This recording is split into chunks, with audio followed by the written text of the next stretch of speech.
চল বন্ধ করে আবার এরপরে বন্ধ করিস কেন? কন্টিনিউ ফুকাতেই থাকবে। চল ধরে রাখতে পারিস না। হ্যাঁ চল ফুকা জোরে পাইপটা পুরো এরকম করে মুখে ঢুকাবে, ঢুকিয়ে মুখে ঢুকায় না, মুখে ঢুকা। হ্যাঁ কন্টিনিউ ফুকাতেই থাকবে বলে দিয়েছি। হ্যাঁ করো স্যার প্লিজ স্যার, আমি হার্ড ড্রিঙ্ক করিনি স্যার। আবার সব দিন কোনটা চলো আমি জিনিসটা বুঝাই একটা পাইপ আছে তো, এরকম করে মুখে দিয়ে শঙ্খ যেভাবে ফুকাতেই থাকবে ওরকম করে ফুকাতেই থাকবে। এই একবারে কন্টিনিউ ফুকাতেই থাকবে বলে দিয়েছি, লাস্ট ওয়ার্নিং বলে দিয়েছি। হয়েছে? ঠিক আছে। এরপর আরো নমুনা মারাবি। কেমন স্যার? আমি স্যার বুঝছি না স্যার, প্লিজ স্যার বুঝছি না। আমি বুঝাই দিচ্ছি, এদিকে দেখো কন্টিনিউ এরকম করে ফুকাতেই থাকবে। নাক দিয়ে নিঃশ্বাস দিবি, মুখ দিয়ে ছাড়বি। মুখটা খোল, পাইপটা ভিতরে ঢুকাবো। দাঁড়া ছেড়ে দে।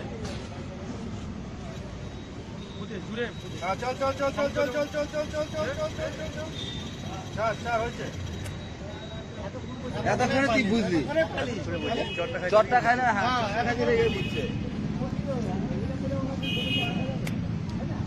94% অ্যালকোহল খেয়েছে। সব ড্রিঙ্কস আট না। এই একে থানাতে নিয়ে চলো। না স্যার, আমি দারু খাইনি। কি নাম তোমার? নাম কি? এদিকে তাকাও। নাম কি? নাম সুব্রত দাস, কোথায় বাড়ি? কোথায়? মাদ্রিয়া মাদারিহাট। এখানে কি করতে এসছো? বলো কি করতে আসছো? ডিএল এর জন্য। ডিএলের জন্য। মাদারিহাট থেকে বাইক নিয়ে এসছো? তো ওখান থেকে কোথায় মদটা কোথায় খেলে? স্যার হার্ড ড্রিঙ্ক মদ আমি খাইনি স্যার। মানে যেখানে কিছু কোথায় হাই রোডে?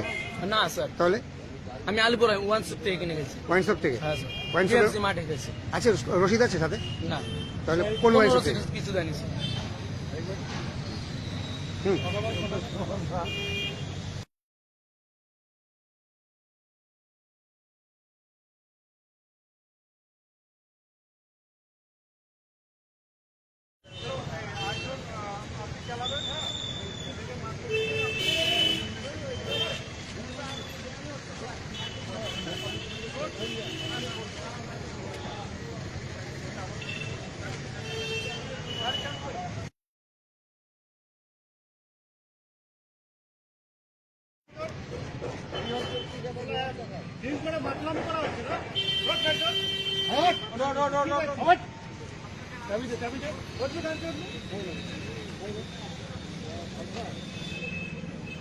পুলিশ কি পেয়েছে?